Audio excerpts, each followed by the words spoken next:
Voz, uma emissora da Associação de Radiodifusão Comunitária de Santa Maria de Jetibá.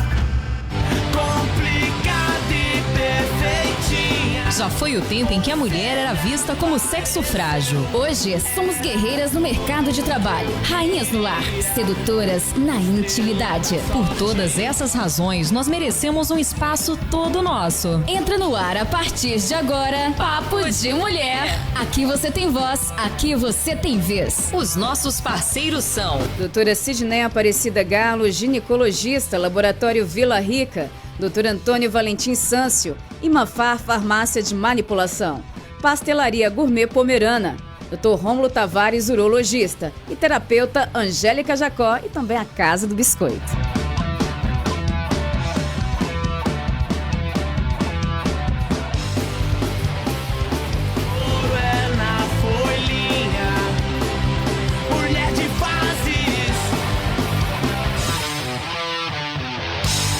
Excelente tarde para você em sintonia com a Pomerana FM. Eu sou Marcinete Pereira, neste dia 28 de agosto, trazendo mais uma edição do Papo de Mulher para falar de um assunto que parece estar na moda novamente. Foi moda nos anos 60, 70, aí as pessoas tomaram consciência dos malefícios, mas agora se vê muitos jovens e adultos e até mesmo os adolescentes usando cigarro, tabaco, fumo. E é sobre esse assunto que nós vamos conversar hoje, já que amanhã, dia 29, é o Dia Nacional de Combate ao Fumo. Vamos conversar com a médica Marcela Zeibert, da Secretaria de Saúde. Marcela, boa tarde, seja bem-vinda ao nosso programa. Boa tarde, muito obrigada. Bem, está na moda, né? Parece novamente, mas por que o cigarro ele causa dependência? É considerado uma droga, né? Isso, com certeza. O cigarro branco, vamos falar do branco primeiro, ele possui uma substância, né, uma droga chamada nicotina, e ela age rapidamente no cérebro quando ela é, né, tragada, e libera um neurotransmissor chamado dopamina, que dá imediatamente uma sensação de relaxamento, de prazer, e é momentâneo, passa rápido, né? E é justamente isso que causa dependência, porque a gente pode ter a dependência psicológica, né, física e comportamental. Comportamental, quando a pessoa associa um comportamento àquela vontade, aquele desejo de fumar. Por exemplo, acabei de acordar, eu preciso fumar. Então ela sente aquela necessidade de estar ali e ter essa sensação de prazer, de relaxamento. Comportamental, quando ela fica sem essa substância, então ela tem a irritabilidade, né? Ansiedade, agitação, né? Dificuldade de lidar com as emoções, a sensação de que eu estou estressado, eu vou fumar um cigarro para acalmar. Todo mundo já deve ter ouvido alguém falando isso, né? E de forma física, são esses sintomas assim, de irritabilidade, né, de inquietação. Então, é justamente por isso. Ela causa dependência por causa da nicotina, que libera esse neurotransmissor que dá essa sensação de prazer. Acha que está fazendo uma coisa boa, que é uma sensação boa, mas na verdade está causando uma série de malefícios aí. Mas nesse cigarro branco só contém a nicotina? Não. Ou quais os outros agentes? O cigarro branco, ele tem mais de 7.000 substâncias. Isso a gente 7.000? Se a gente encontrar, abrir aí o site do Ministério da Saúde, a gente vê descrito, e a gente tem mais de 50 substâncias comprovadamente cancerígenas no cigarro branco, mais de 50. E aí, dentre elas, nós temos a nicotina, que é a mais conhecida, a gente fala mais dela. A nicotina, além de trazer esse bem-estar, também é cancerígena? A nicotina não é cancerígena propriamente dita, mas as substâncias, tem várias substâncias cancerígenas ali no cigarro branco, né? Tem metais pesados, tem gases tóxicos, tem amônia, tem o alcatrão, que aí vai gerando série de malefícios ali no pulmão, principalmente, e no corpo por inteiro. A gente vai falando disso ao longo da tarde aqui, perdão. E sobre aquele cigarro natural feito daquela plantinha roxa que dá umas palhazinhas e a pessoa costuma fazer com palha ou papel mesmo, ele também tem essa mesma toxicidade? A gente acha ou alguma toxicidade, né? Sim, com certeza. A gente acha que porque é fumo natural, não é o cigarro branco, é o cigarro de palha. Eu já ouvi muito isso até nos atendimentos, né? é o cigarro de palha, não é aquele branco que eu compro, doutor, e tal, mas também causa, porque ele é feito de forma artesanal e ele não tem um filtro. Então, a fumaça dele também causa muitos malefícios, entendeu? E ele também libera monóxido de carbono na queima e o alcatrão. Então, de qualquer forma, qualquer hábito de tabagismo, qualquer hábito de fumar é talvez de prejudicial. 50 caiu para 2 ali no caso, né? Mas ele chega ali quase no cigarro branco. Ele causa bastante malefício, sim. E de que forma o cigarro ele afeta o pulmão e a respiração? O cigarro, com as substâncias dele que não são, né, que são tóxicas, ela causa uma inflamação pulmonar, ela causa uma destruição dos alvéolos que a gente tem ali dentro do pulmão, que fazem as trocas gasosas, né, que ajuda na nossa respiração. Então, ela faz uma inflamação crônica do pulmonar, destrói os alvéolos, e muitas vezes isso a gente pode até falar isso depois com relação a quem para de fumar, né, que se melhora, mas ele causa uma destruição ali a longo prazo, que vai gerar malefícios no futuro, mesmo quando você para. Reduz a capacidade respiratória. Talvez alguém já deve ter percebido isso, quanto mais a pessoa fuma, mais cansada ela fica. Ela às vezes não tem aquela capacidade, vai subir uma escada, fica fadigada, vai subir uma rampa, fica fadigada, porque ela diminui a capacidade ali de fora aquela tosse, né? Elasticidade pulmonar. Então, ela reduz a quantidade de troca mesmo gasosa, né? Da capacidade do pulmão. Gera a bronquite, o enfisema, né? E fora a probabilidade de câncer de pulmão. Então, bronquite, enfisema, probabilidade de câncer de pulmão são as principais doenças causadas pelo tabagismo ou existem mais? Existem muito mais. O tabagismo é uma doença crônica, né, considerada pelo Ministério da Saúde uma doença crônica, e a maior causa evitável no mundo de morte. Então, é uma causa que a gente pode evitar, mas é uma causa absurda, assim, de mortes por ano, né, com relação ao tabagismo, né? E ela é um dos principais fatores de risco para várias doenças. Quando a gente fala em tabagismo, que a gente está, né, pensa, se eu estou fumando vai afetar somente meu pulmão. Não. Mas não. A gente tem que lembrar da boca, a gente tem que lembrar da laringe, da faringe, tem que lembrar do pulmão. Ele também principais tipos de câncer, né? Exatamente. É fator de risco para câncer de bexiga, para câncer de esôfago, para câncer do estômago, renal. No sistema cardiovascular? Também. O tabagismo também é um fator de risco importantíssimo para infarto, para AVC. Por que ali? Ele entope as veias ou o quê? Não, ele lesiona vasos sanguíneos e aumenta a pressão arterial. E aí ele aumenta esse risco de infarto por questão ali dos vasos sanguíneos. E para você ter ideia, uma pessoa que fuma, um tabagista, ele tem 5 vezes mais chance de evoluir com infarto do que uma pessoa que não fuma. E 2 vezes mais de AVC. Sim. Isso sem considerar a carga tabágica do paciente, né? Falando assim, a grosso modo, em estudos, certo? Sim. E além disso também, a gente tem doenças periodontais, doenças na boca, câncer de boca é muito comum. E aí tem coisas que a gente nem pensa, mas, por exemplo, envelhecimento da pele, o mau hálito, manchas nos dentes. Exatamente. O câncer de boca que eu falei, laringe. Então, assim, ele é fator de risco para muitas doenças. A gente acha que está fazendo mal só ao pulmão, mas é muito maior do que isso. Aí eu ia completar. A gente acha que está fazendo mal só ao pulmão ou a gente mesmo. Tem gente que fala, tô nem aí, tô fazendo mal para mim, mas não é isso, né? Porque a pessoa que está do lado, que convive com você, também sofre as consequências. Eu gostaria de saber o que acontece com uma pessoa que é uma fumante passiva, vamos dizer, né? A gente acha que eu tô fumando, só vai fazer mal pra mim. Mas ao mesmo tempo que você tá fumando, você inala, né? Você absorve aquela fumaça ali, aquela substância que tá queimando, e ao mesmo tempo você traga e inala, né? Mas quem tá perto de você também inala aquela fumaça. E a fumaça da queima ali, ela tem, às vezes, ela tem mais monóxido de carbono do que a de quem está inalando ali pela boca, né? Tragando. Então, assim, a exposição involuntária do tabaco, ela também, do tabagismo, ela também causa muito efeito na pessoa não fumante. Inicialmente são reações alérgicas, acho que a gente já percebeu, assim, que se está perto de alguém que está fumando, a gente leva ao reflexo de tosse, né, que é ficar afastado. Pode levar o triste é quando se mora junto, né? Exatamente. E aí a gente leva a um quadro de rinite, uma tosse, pode ter uma irritação da conjuntiva, né? Uma conjuntivite alérgica, pode levar também a um enfisema, a câncer de pulmão, citadas, né? A bronquite, isso também é um fator de risco. E aí as crianças e os bebês são mais suscetíveis, né?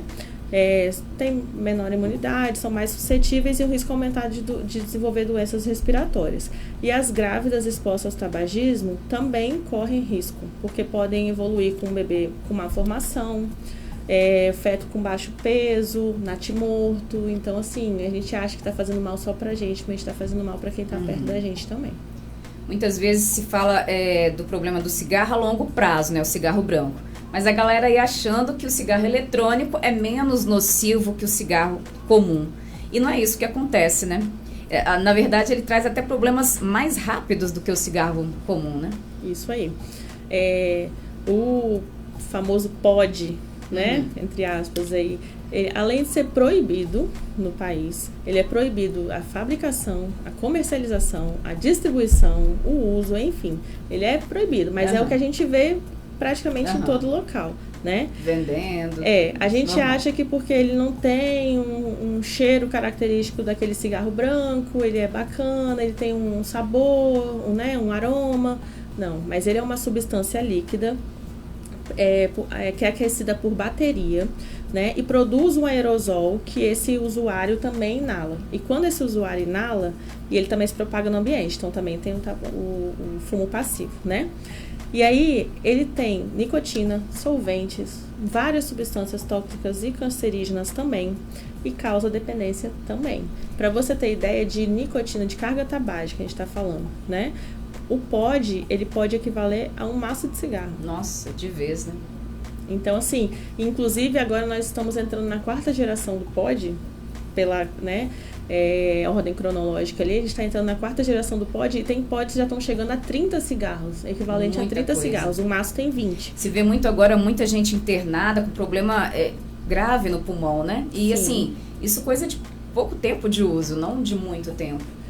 Na verdade a gente tem, né, até passei aqui na hora de falar sobre as doenças mais comuns causadas pelo tabagismo, que eu citei o bronquite e o enfisema, né? Mas elas estão dentro de um grupo de doenças ali chamado doença pulmonar obstrutiva crônica, que é a famosa DPOC, que realmente uma doença crônica, progressiva, né? Que causa o efeito a longo prazo, um dano a longo prazo na parte pulmonar. Então, foi o que eu falei lá no início. Às vezes você acha que, vou parar de fumar e tá tudo certo, tudo lindo, maravilhoso, e lá na frente não precisa ter repercussão. Ainda vai ter uma repercussão, porque você destruiu o alvéolo, você diminuiu a elasticidade pulmonar, a capacidade pulmonar ali. Então, você tem a DPOC, e aí ela pode ter dano, pode ainda apresentar alguma consequência mesmo depois de um tempo que você parou de fumar. E é uma doença crônica progressiva. Quanto mais você vai continuando a fumar, mais você vai destruindo a parte pulmonar. É por isso que a gente vê muito assim, procura um pulmão saudável, um pulmão de fumo, aquele um tabagista, para você ver como a diferença, né? A diferença. E uma grávida que fuma, quais os problemas que o bebê pode ter ao nascer? Grávida não pode fumar em hipótese alguma, né? Mas a gente não consegue usar na grávida os tratamentos que a gente... Mas até porque, às vezes, costumam descobrir a gravidez um pouquinho mais tarde, né? E nesse período aí, 3 meses... Ela já fumou, né? Então, a grávida não pode fumar e a gente não pode fazer uso das medicações, do tratamento que a gente tem quando a gente faz para parar de fumar. Grávida precisa de apoio, de auxílio ali para ela cessar o tabagismo, pelo menos durante a gravidez, se a gente não conseguir manter isso depois, né? Mas causa aborto, parto prematuro, baixo peso ao nascer, assim como o fumante passivo, né? Malformação no bebê, maior risco de morte súbita infantil. Então, assim, é um fator de risco absurdo para morte fetal, aborto, enfim. E geralmente quando a mulher fuma, quer dizer que o marido também está fumando. Aí ela para de fumar, tem que ser o casal, né, no caso. Geralmente, porque ela vai continuar sendo passiva ali. Exatamente, vai ter risco do mesmo jeito. Risco de malformação, de baixo peso ao nascer. Asma, essas coisas de todas, aborto. Né? Ela também vai inalar e ela também vai ter né, as complicações ali. Então, assim, tem que ser uma coisa conjunta. E isso, a equipe que está cuidando dessa gestante tem que ter essa sagacidade, esse cuidado de abordar o contexto familiar, certo? E quais são os sinais para aquela pessoa que fala assim, só fumo numa festa ou junto com amigos? Quais os sinais da dependência de nicotina? Foi o que eu falei lá no início, assim, você tem a dependência, ela se manifesta de forma comportamental. Tanto é que quando a gente vai fazer um teste com o tabagismo, quando a gente vai criar os grupos de tabagismo nas unidades de saúde, a gente faz um teste e a gente pergunta quanto tempo após você acordar você fuma o primeiro cigarro. Só aí a gente já consegue saber o nível de dependência. Você precisa do cigarro quantas vezes ao dia? Você está estressado, fuma e melhora a sua ansiedade, você relaxa? Então, você já vai vendo no próprio hábito diário do paciente a necessidade, a dependência que ele tem daquela substância. E quais os benefícios ao se parar de fumar, por exemplo? Mesmo que a gente, como você citou ali, que relaxa e que não recupera ali aquela... Então... benefício nós temos aos montes. Às vezes eu já fiz alguns grupos de tabagismo e aí eu sempre ouvi o paciente falando assim, quando eu sempre passava para eles as imagens, né, de como ficava o pulmão, os riscos, tomografia de um pulmão de um tabagista, enfim, da DPOC, que eu comentei. E falava para eles, né, que tem a fissura ali, a dependência, o desejo de fumar, aumento do apetite, a dificuldade de parar. E eles falavam assim, mas eu vou parar, mas lá na frente eu vou ter problema do mesmo jeito, que nem a DPOC, que sempre deixa, né? Aí eu falava, não, olha só, a partir do momento que você para de fumar, você já tem alguns efeitos até imediatos e a longo prazo. Você melhora a sua circulação, melhora a sua respiração, você melhora o paladar. O tabagista, ele não tem o paladar igual a gente que não fuma, quem não fuma. Você tem você sente na pessoa quando ela fuma, você chega perto da pessoa, você sabe que ela fuma. O paladar dela é diferente, o olfato dela, né? Não há perfume que disfarça, né? Exatamente, o olfato dela, a capacidade de sentir cheiros é diferente, a energia dela é diferente, né? O hálito dela. Você percebe ali a pele dela, o cigarro ele altera a elasticidade da pele, ele gera um envelhecimento da pele precoce. Tanto é que uma pessoa que fuma muito, que tem uma carga tabágica muito, ela tende a estar mais envelhecida. A gente pode comparar, às vezes, uma pessoa, 40 anos que fumou desde os 12 anos, uma pessoa que nunca fumou, ela vai estar mais envelhecida. Então, assim, os benefícios ao parar de fumar são absurdos. Fora a redução do risco de câncer, vários, igual eu falei, o infarto, o AVC. Então, assim, os benefícios são muitos. Inclusive, o próprio Ministério da Saúde, ele elenca o tempo, assim, de alguns benefícios que a gente tem.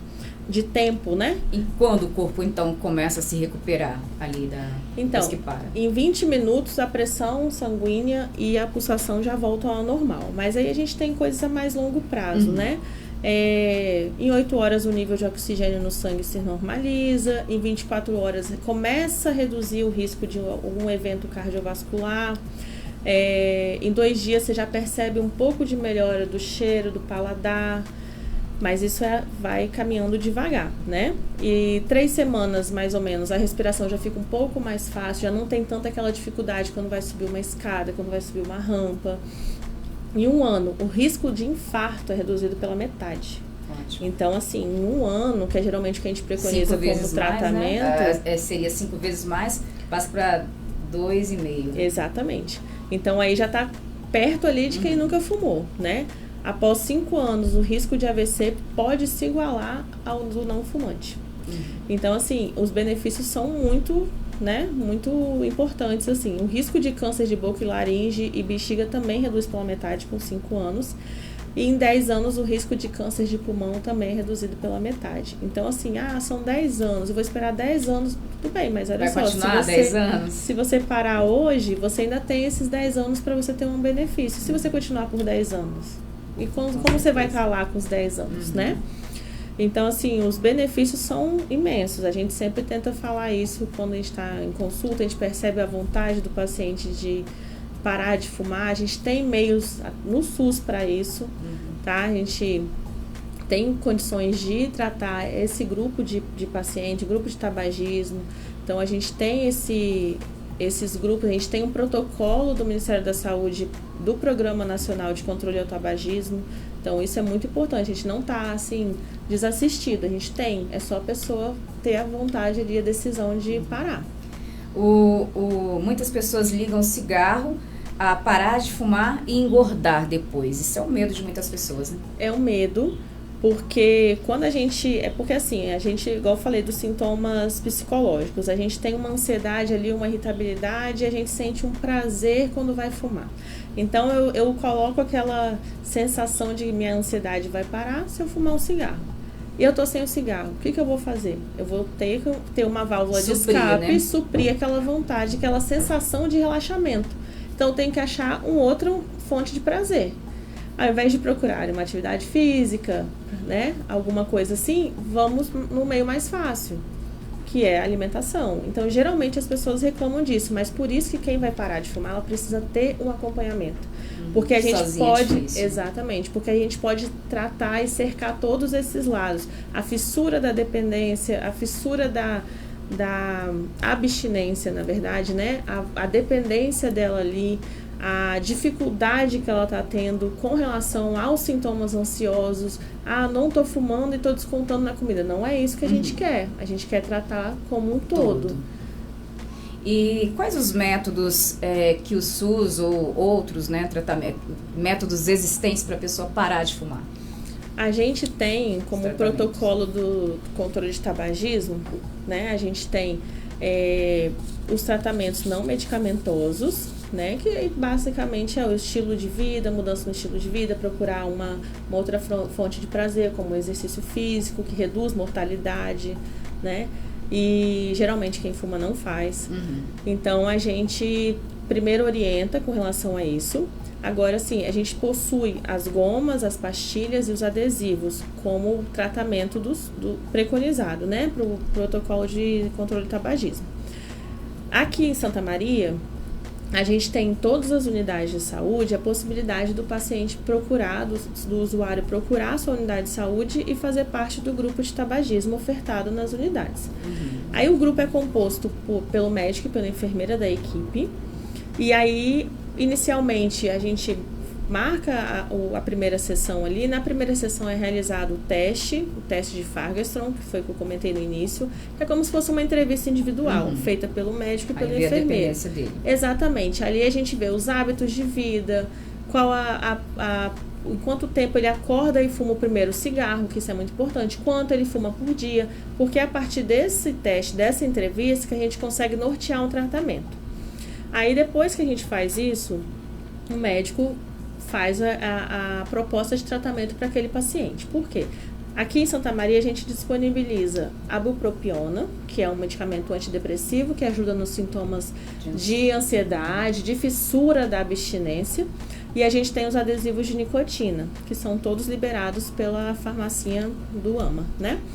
E aí a gente tem... As gomas também? Então, não, a gente tem os adesivos. E aí os adesivos têm funcionado bem, porque a gente tem de 21 mg, de 14 mg e de 7 mg.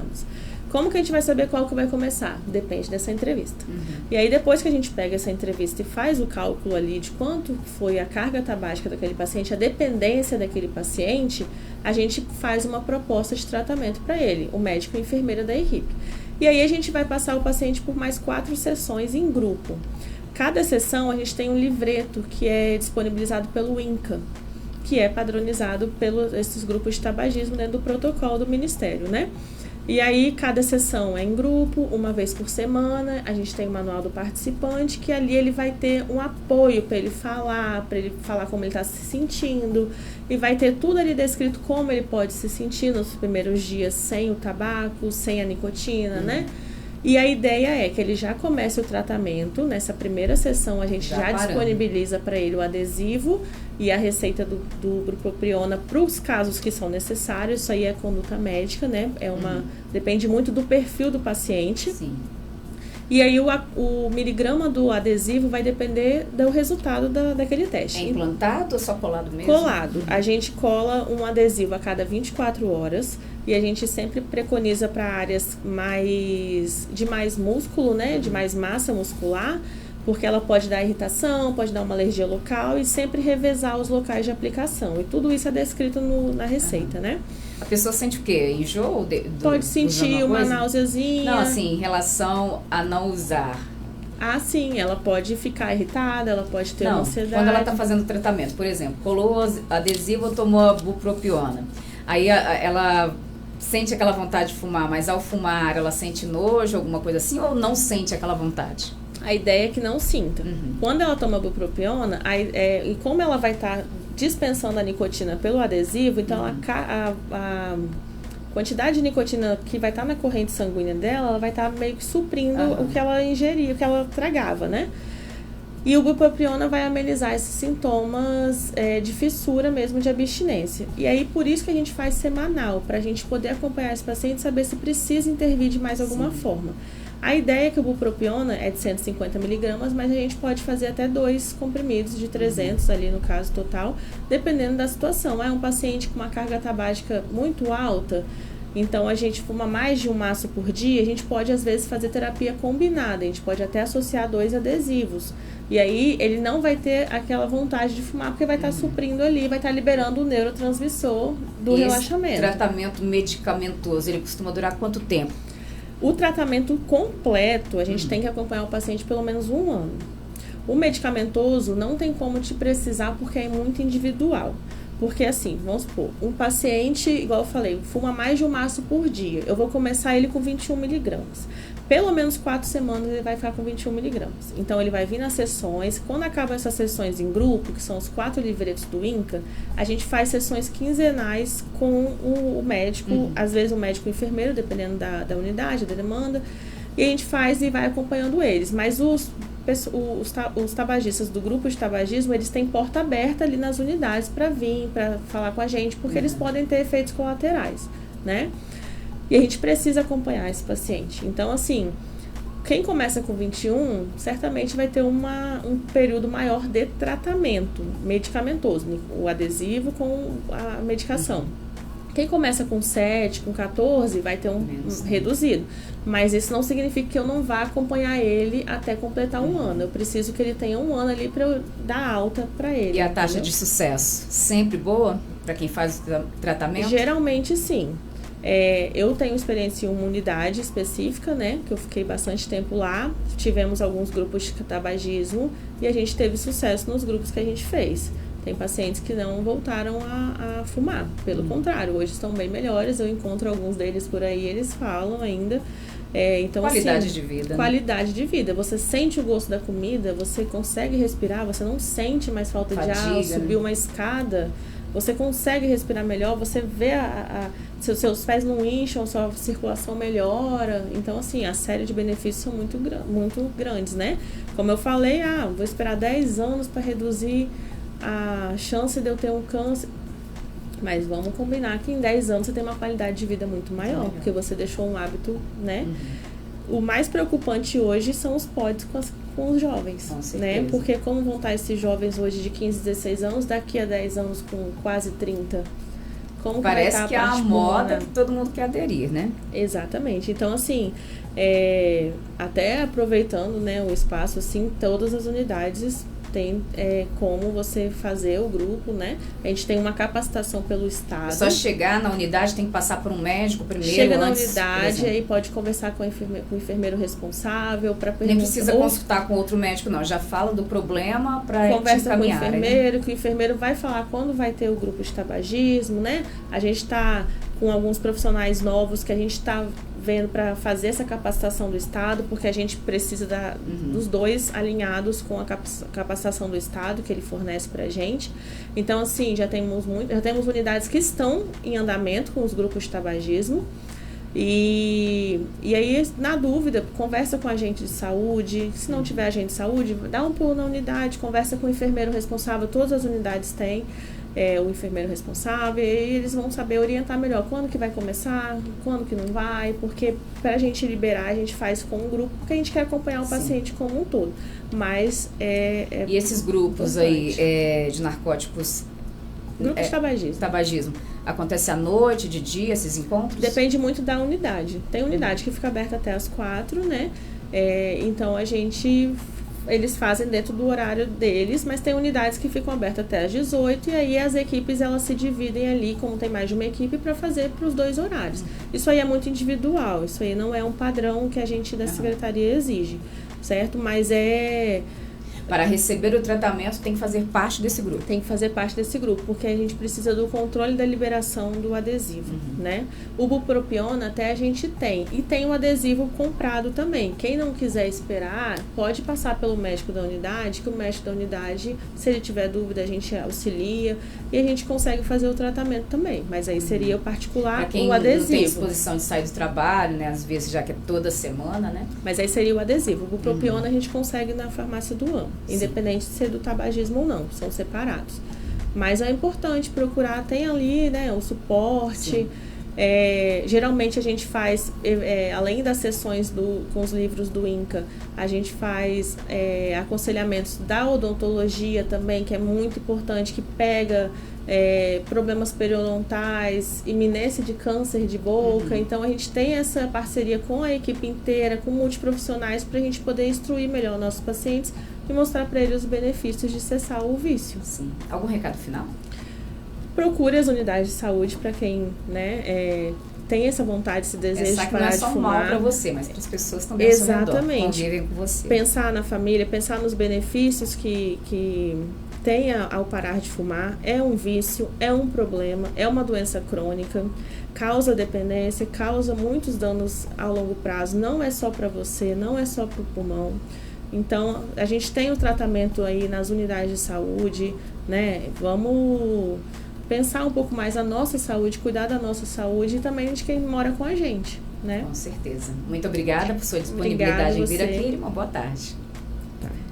Papo de Mulher ficando por aqui no programa 98,5 amanhã, Dia Nacional de Combate ao Fumo. Faça a sua parte. Beijo grande e até o nosso próximo programa. Tchau, tchau.